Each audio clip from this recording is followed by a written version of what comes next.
Olá, seja muito bem-vindo. O meu nome é Anderson Silva. Eu sou o fundador do Centro Educacional 7 de Setembro. E eu estou aqui para te apresentar uma escola que foi criada e desenvolvida para te entregar o melhor conteúdo online que você já viu. Com mais de 250 cursos criados por especialistas. O nosso objetivo é simples: te ajudar a crescer na carreira, com conteúdos práticos, acessíveis e de altíssima qualidade. Tudo isso com aulas gravadas, com o melhor padrão do mercado, para que você possa aprender de verdade. Eu já te falei, né, que a nossa biblioteca ela é atualizada todos os meses, com cursos fresquinhos, novos e atualizados para você. Mas não para por aí não, viu? Aqui, no Centro Educacional 7 de Setembro, a educação é acessível para todos. Em algum momento do ano, são disponibilizados totalmente gratuitos. Isso mesmo, 100% grátis. O certificado é você quem decide. Ele é opcional e custa só uma pequena taxa, algo simbólico. Anderson, como é que eu faço para participar? Isso é fácil. Se você está no grupo do WhatsApp, parabéns, você já está inscrito, já está dentro do curso. Lá você encontra todas as informações e links das aulas. É simples, rápido e direto ao ponto. Lembre-se, aqui no SES a gente acredita na sua independência, assim como já acreditamos na independência de mais de 3 milhões de alunos que passaram por aqui e absorveram novos conhecimentos. E estamos aqui para te oferecer sempre o melhor, por um preço justo e que cabe no seu bolso. Que Deus te abençoe. Tenha um excelente curso.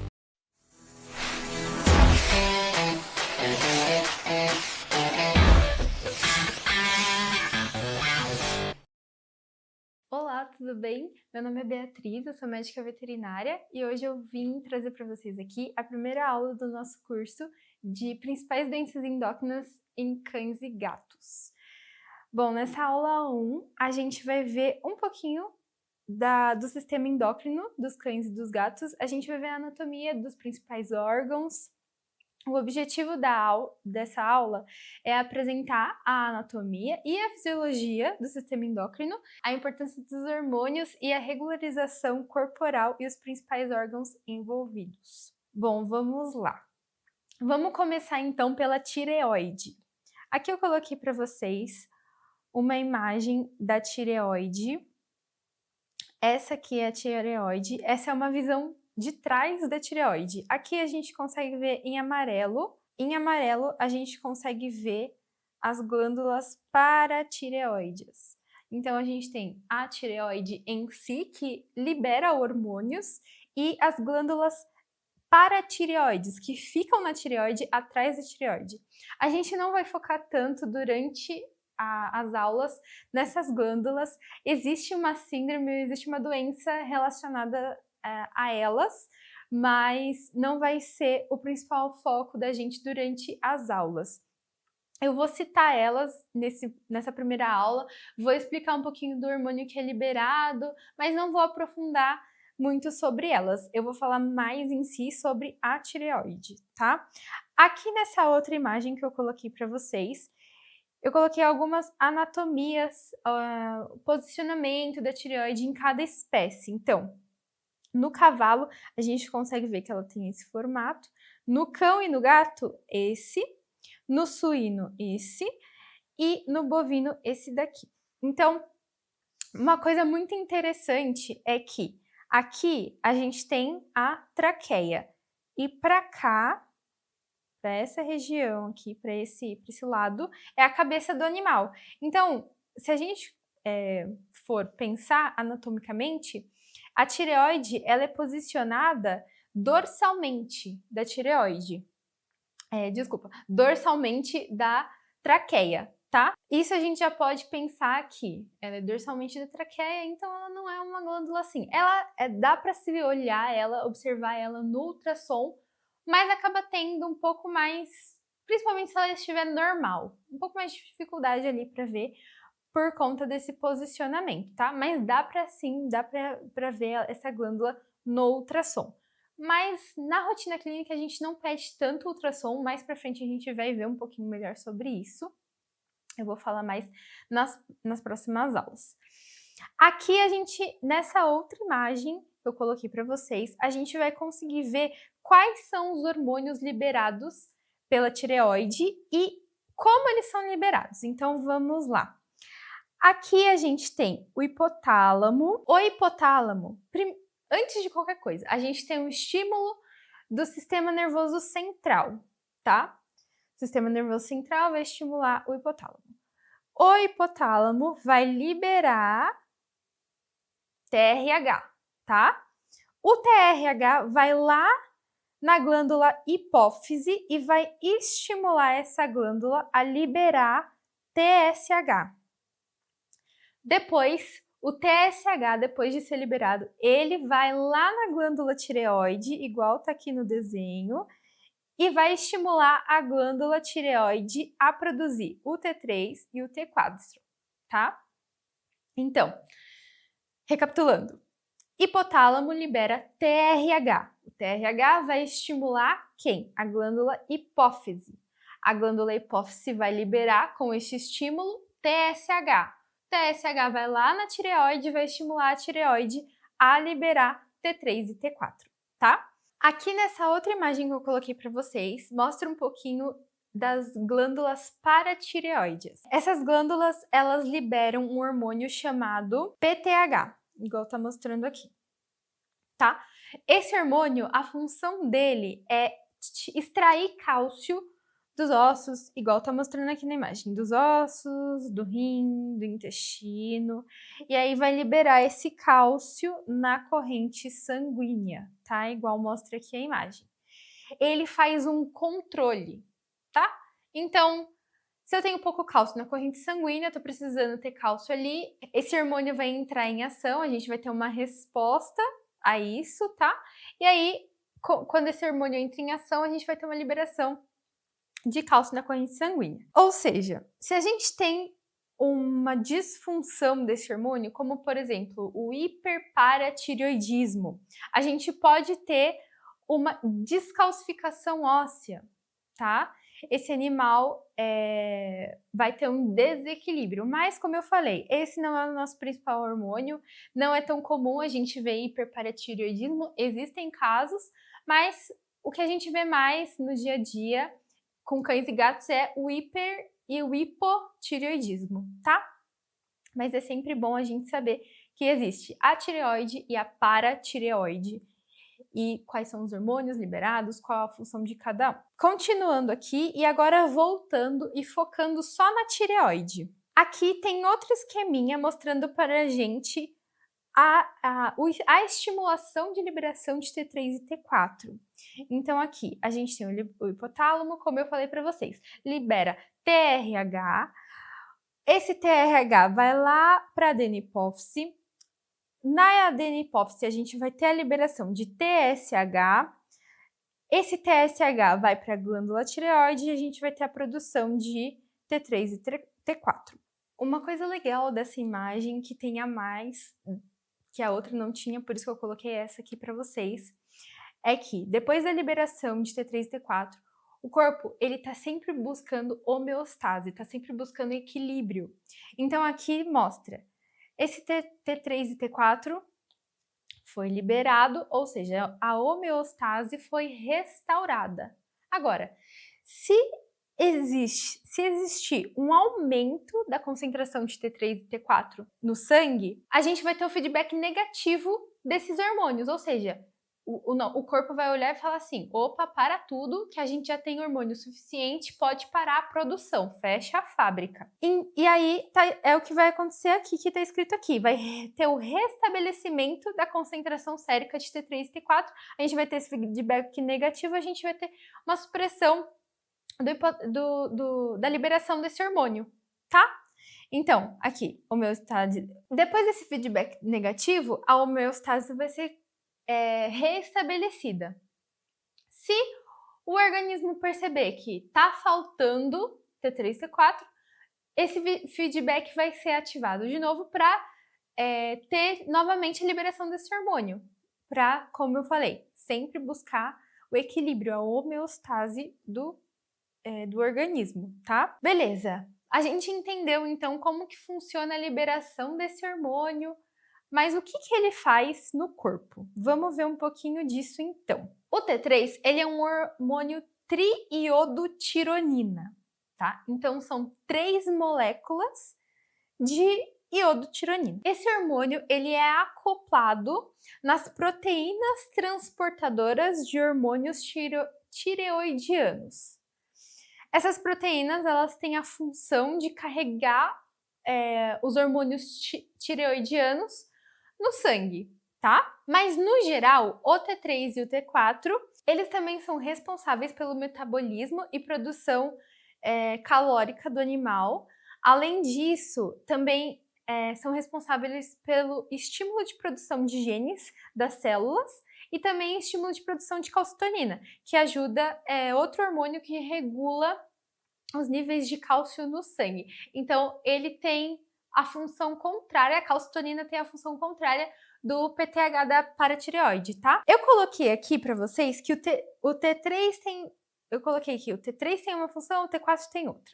E agora eu falei para vocês que o T3 e o T4 têm a mesma. Mas é porque, mais para frente eu vou explicar um pouco melhor sobre isso. A gente tem a maior quantidade e a maior funcionalidade no organismo do T4. Tanto é que mais para frente a gente vai ver que nos exames a gente não pede T3, tá? A gente pede T4. Mas enfim, continuando aqui. Como eu acabei de falar para vocês, eu trouxe aqui um artigo, tá? Que fala que os hormônios T3 e T4 são responsáveis por estimular o metabolismo, ambos os hormônios. Mas como eu falei, o T4 ele tem quantidade mais elevada no organismo do que o T3, tá bom? A diferença desses hormônios é que eles são sintetizados a partir de duas moléculas de tiroxinas conectadas. A diferença é que T3 tem 3 moléculas, eles são originados a partir de 2, mas o T3 tem 3 e o T4 tem 4. Essa é a diferença.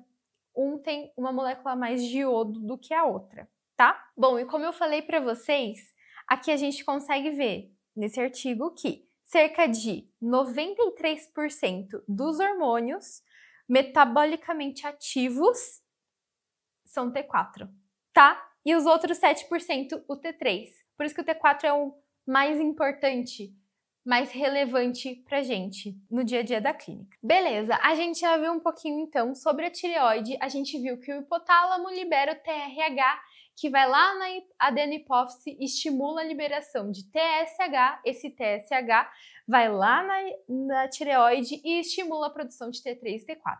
A gente viu as diferentes anatomias da tireoide nos animais, nas espécies. A gente viu também qual é a função do T3 e do T4, qual é a diferença deles, por que o T4 é mais relevante para a gente no dia a dia da clínica.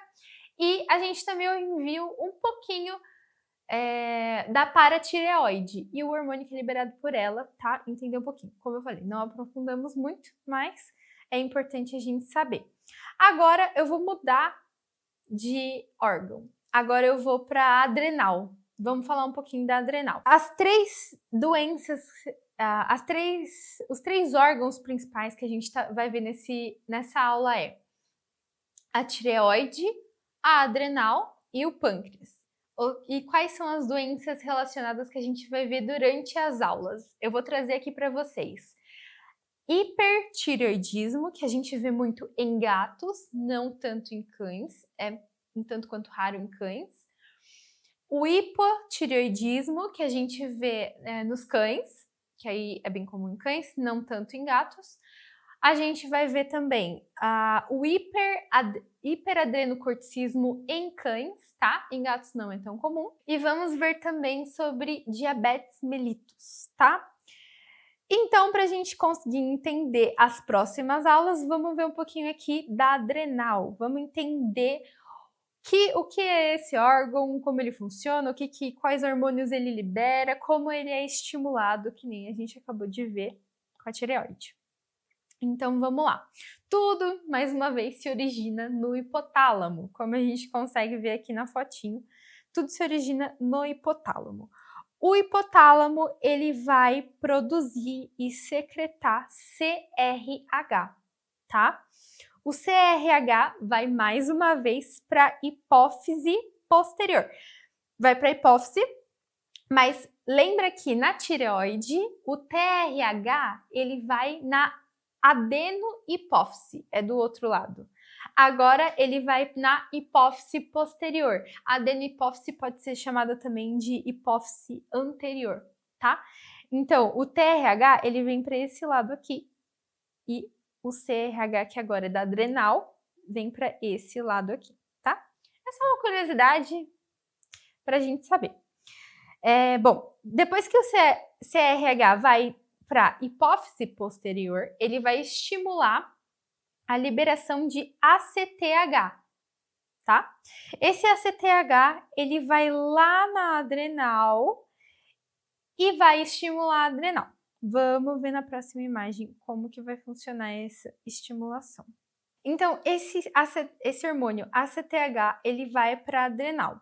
Vamos entender um pouquinho, então, como que esse hormônio vai agir na adrenal e quais hormônios ela vai liberar. Eu vou desenhar aqui para vocês, para a gente conseguir entender. Então, a adrenal, ela é mais ou menos desse formato, e ela é composta por essa parte aqui, a medula, ela é composta por essa parte aqui, que é o córtex, e essa mais interna, a medula, tá? É importante a gente saber a localização, né, córtex e medula, porque é importante a gente saber quais hormônios são liberados em cada uma dessas regiões, tá? Então, basicamente, se a gente tirar um pedacinho aqui, a gente vai ver, ampliando, que a gente tem algumas camadas, tá? A gente tem a zona glomerular,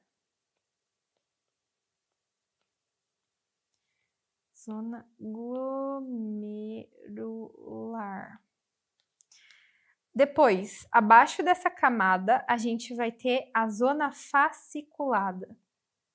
Zona fasciculada. Abaixo dessa camada, zona reticular.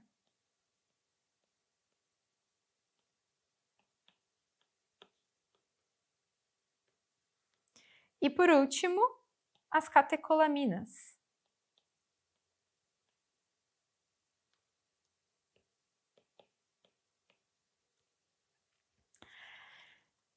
Em cada uma dessas regiões é liberado um hormônio diferente. Vamos por partes. Na zona glomerular, a gente tem a liberação de aldosterona. Não sei se você vai lembrar, mas existe um trio famoso aí que chama renina, angiotensina, aldosterona. Esse trio aí é famoso, conhecido por regular a pressão arterial dos vasos sanguíneos, tá? Então, a aldosterona é liberada por essa região aqui. A zona fasciculada, ela vai liberar os glicocorticoides, o famoso corticoide. Zona fasciculada. A zona reticular vai liberar estrógeno e testosterona, os hormônios sexuais, tá? E as catecolaminas vão liberar norepinefrina, tá? Por último, o principal hormônio que a gente vai ver aqui, que a gente vai estudar nas próximas aulas, relacionado ao hiperadrenocorticismo, é o cortisol, os glicocorticoides, tá bom? Mas beleza, vamos aqui então aprofundar. Como o nosso foco é o cortisol, vamos entender um pouquinho mais desse hormônio, né? Qual é a função do cortisol? Então, esse hormônio ele influencia o metabolismo de carboidratos, de proteínas, de lipídios, ele estimula a gliconeogênese, a produção de glicose, tá? Ele também, em grandes quantidades, né? Ele ocasiona a resistência periférica à insulina, tá? Ele inibe o transporte de glicose às células. Ele também apresenta um efeito anti-inflamatório, né? Que a gente usa bastante corticoide no dia a dia da clínica como anti-inflamatório. A gente usa esse hormônio de forma medicamentosa, né? Mas ele é produzido aqui pela nossa adrenal. Esse hormônio também apresenta um efeito anti-inflamatório, que a gente já conhece, né? O famoso corticoide aí utilizado no dia a dia da clínica como anti-inflamatório, a gente usa ele de forma medicamentosa, mas esse hormônio, que é o cortisol, ele é produzido pela nossa adrenal, tá? Então, beleza, a gente já viu um pouquinho sobre a tireoide, a anatomia dela, os hormônios liberados. Vimos também da adrenal, como que funciona, quais hormônios estimulam a liberação, onde ficam as regiões, ali o córtex, a medula, onde ficam cada zona dentro do córtex e da medula, o que cada zona libera de hormônio, tá? É importante a gente saber. Mais pra frente, quando chegar na nossa aula de hiperadrenocorticismo, a gente vai aprofundar mais esse hormônio, a gente vai aprofundar mais ali o processo de liberação desses hormônios, tá? Por enquanto é só uma introdução pra gente não se perder mais pra frente. Agora a gente vai ver o nosso último órgão, que é o pâncreas.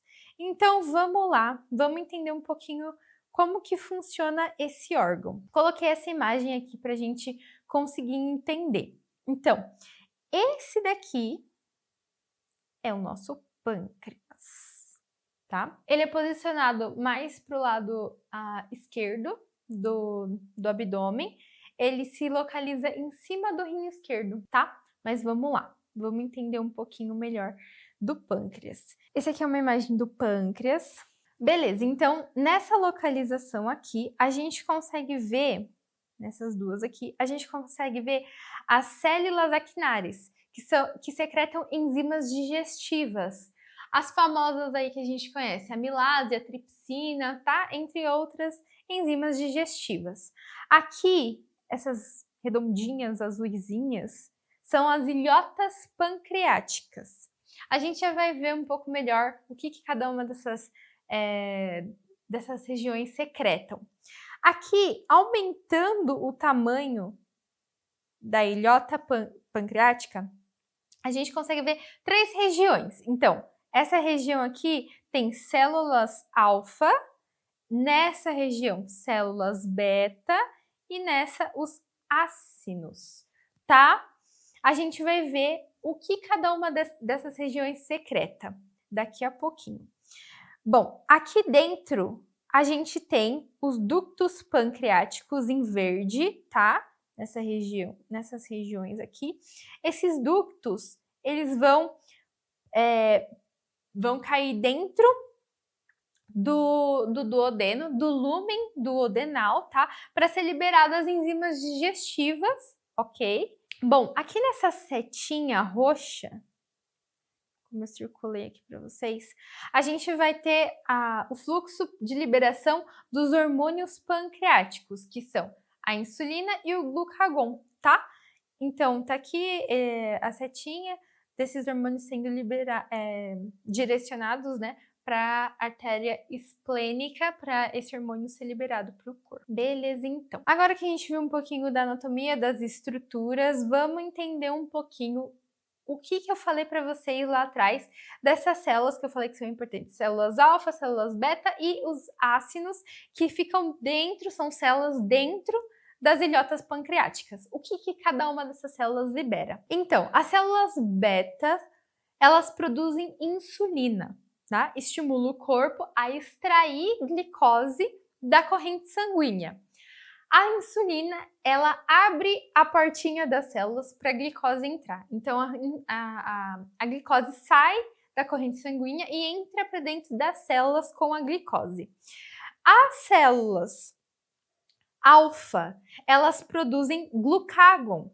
Essa célula, ela tira a glicose de dentro esse hormônio tira a glicose de dentro das células e joga para a corrente sanguínea, tá?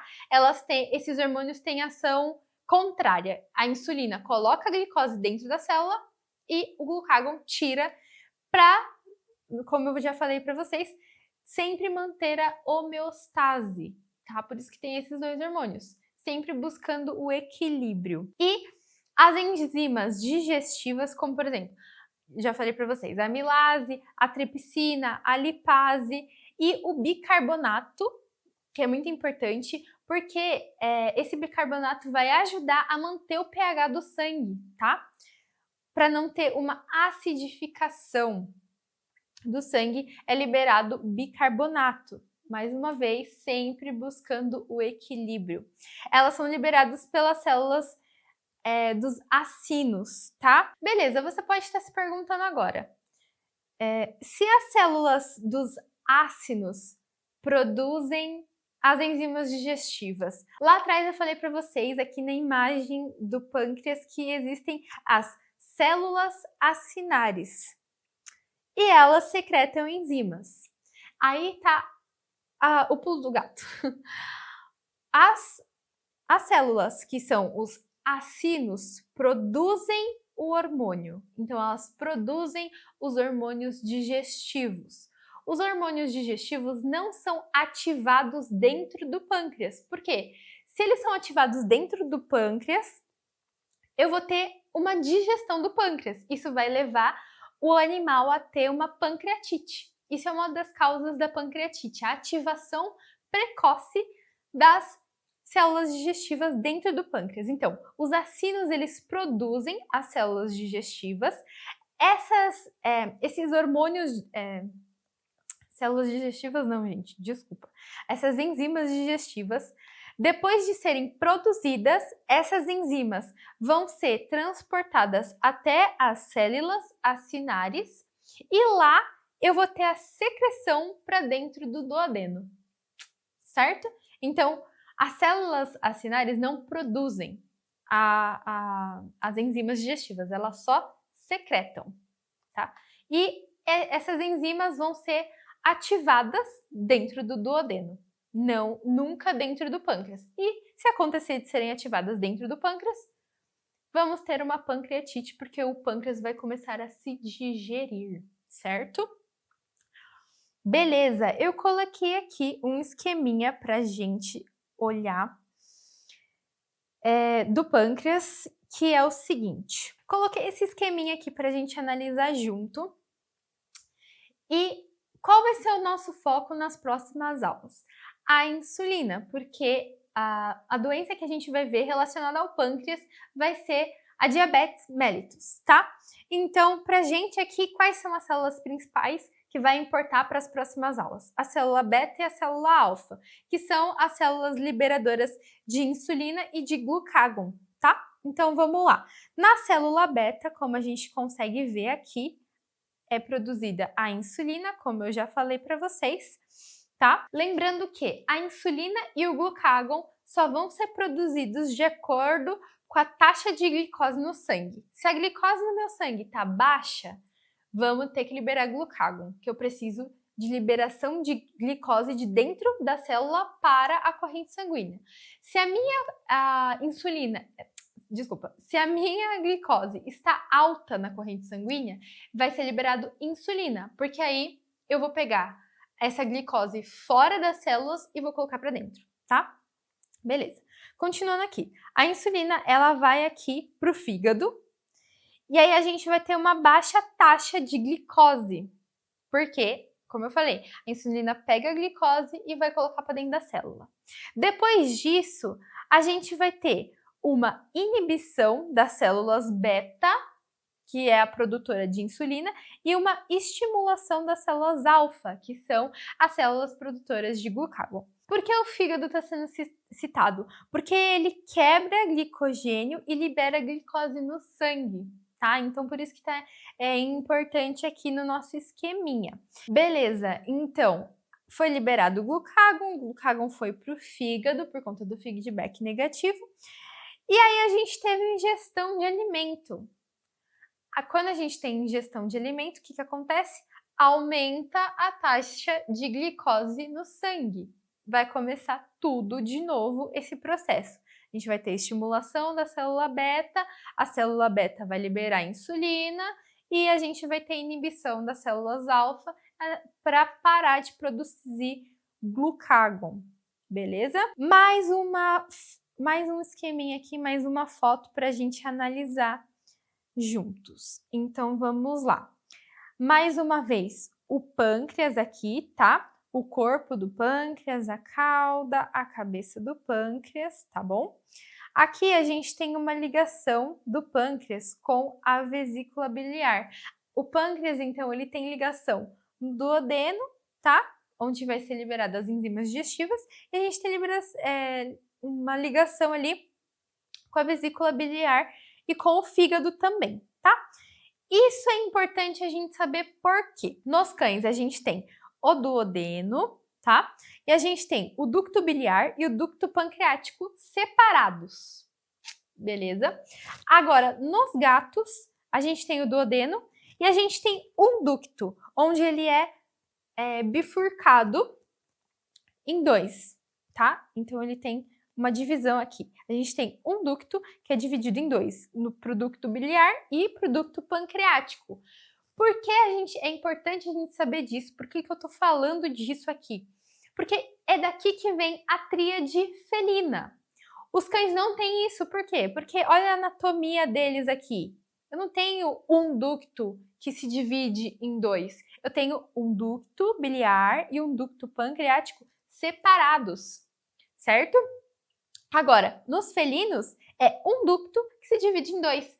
Se eu tenho uma inflamação, uma infecção, por exemplo, no duodeno, essa infecção pode ser ascendente, ela pode subir para o ducto biliar e para o ducto pancreático, que se encontram ali, né? Estão ligados, e aí eu vou ter uma infecção duodenal. Se eu tenho uma infecção ascendente, eu vou ter uma infecção duodenal, vou ter uma infecção biliar, ou posso, dependendo do grau, posso passar isso para o fígado, e pancreática também, eu vou ter uma inflamação ali em toda essa região. Inflamação em bile, em pâncreas e em duodeno. Por isso que é importante a gente ver essa anatomia, por isso que eu trouxe isso aqui para mostrar para vocês, tá? Beleza. Quais são os principais distúrbios hormonais relacionados a esses órgãos, então? Como eu falei, o hipotireoidismo, que é mais comum em cães, tá? A causa é uma deficiência de produção do hormônio da tireoide, que principalmente T4, né, que é o mais importante pra gente. E as raças predispostas a terem essa doença são Golden, Labrador, o Doberman e o Dachshund, que é o salsichinha, né? Os sintomas que a gente pode ter desses animais: letargia, ganho de peso, queda de pelo. Na maioria das vezes, problemas hormonais estão relacionados com problemas de pele, tá? Por isso que eu gosto de brincar que o dermatologista e o endócrino, eles andam de mãos dadas, porque nem toda dermatopatia vai ser um problema endócrino, e nem todo problema endócrino vai ser uma dermatopatia, mas muitos ali estão associados, tá? Porque, por exemplo, nesse caso, a gente tem queda de pelo, pele seca, ou seja, queda de pelo e pele seca, isso já tem a probabilidade de entrar patógenos dentro dessa pele.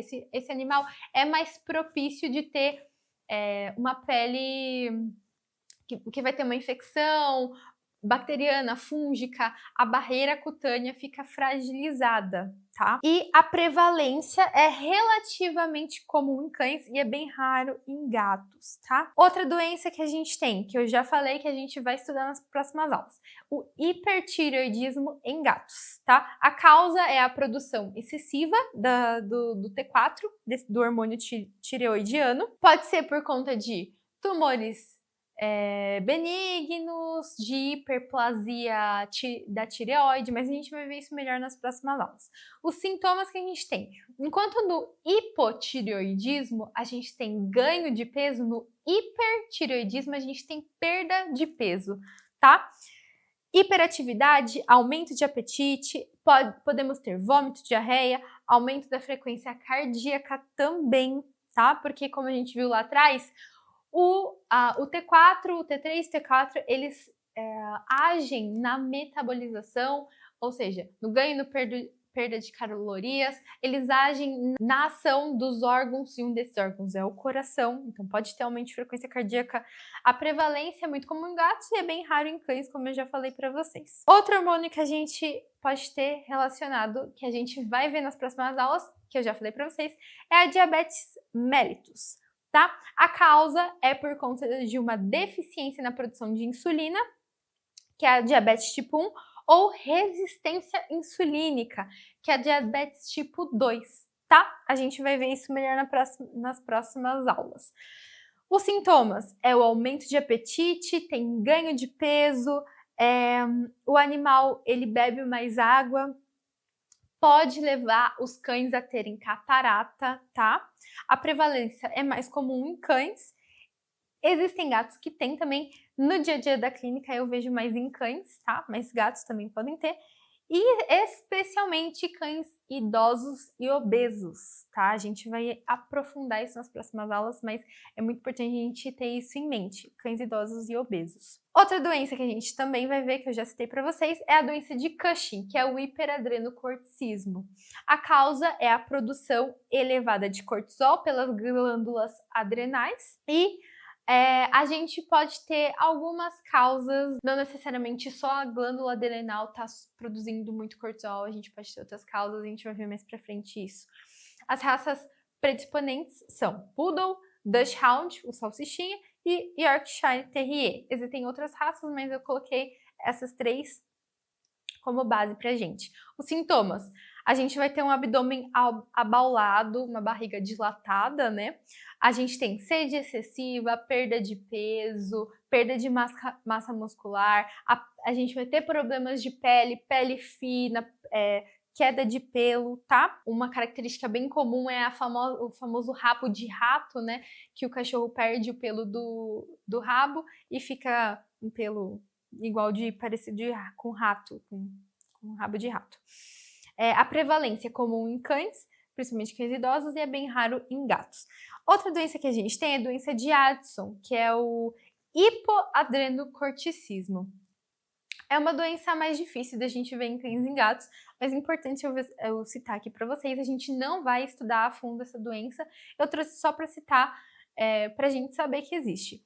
A causa é a produção insuficiente de cortisol no corpo, tá? Pelas adrenais. As raças predispostas são Poodle, Labrador e Cocker Spaniel. Essas raças têm essa predisposição, mas ainda assim é um tanto quanto raro da gente ver. Não é impossível, existem casos, mas não é tão comum quanto o hiperadreno, tá? Os sintomas: fraqueza, vômito, diarreia, perda de apetite, colapsos súbitos, a gente pode ter em casos mais graves, tá? A prevalência é rara, como eu falei, mas é mais comum em cães do que em gatos. A gente pode ter também distúrbios hormonais reprodutivos. A gente não vai ver nas próximas aulas esses distúrbios aprofundados, tá? Porque não entra aí como um dos principais, das principais doenças endócrinas, mas é bom citar, é bom a gente saber. Então, a gente pode ter o hiperestrogenismo, tá? Que é a produção excessiva de estrógeno em fêmeas e machos. A gente tem também o hipogonadismo, que é a produção insuficiente de hormônios sexuais. Outra doença também que a gente tem, que é uma doença relacionada a hormônios, que é em fêmeas, é a piometra, tá? É uma infecção uterina associada à produção de progesterona. É uma infecção uterina associada à produção hormonal em cadelas, que é a progesterona, tá? Então a progesterona ali, ela vai ser como se fosse uma cultura bacteriana para essa bactéria se proliferar ali e vai causar a piometra, que é aquele útero que nós veterinários conhecemos, um útero cheio de pus, tá? Piometra não entra como uma doença endócrina, é uma doença relacionada ao hormônio, tá? Os principais impactos das doenças endócrinas na saúde dos animais são em vários pontos. Então a gente pode ter no metabolismo e no peso corporal, no sistema cardiovascular, no sistema urinário, no sistema imunológico. A gente tem também questões de pele, de pelagem, sistema reprodutivo, sistema nervoso, comportamental. Doenças endócrinas podem estar associadas em todas essas questões. A gente vai aprofundar um pouco mais em cada doença que a gente for ver nas próximas aulas, mas é bom a gente ter isso em mente para a gente já ir pensando e relacionando os hormônios que a gente viu, a função deles e o que eles podem atingir se a gente tiver um desequilíbrio. Porque doenças hormonais não é nada mais, nada menos do que desequilíbrio hormonal, tá? A gente não vai ter homeostase, o corpo não vai conseguir chegar na homeostase e isso vai trazer pra gente sinais clínicos nesse animal para a gente começar a investigar. Espero que você tenha gostado, espero que você tenha entendido essa aula. Te espero para a próxima aula, então. Tchau, tchau!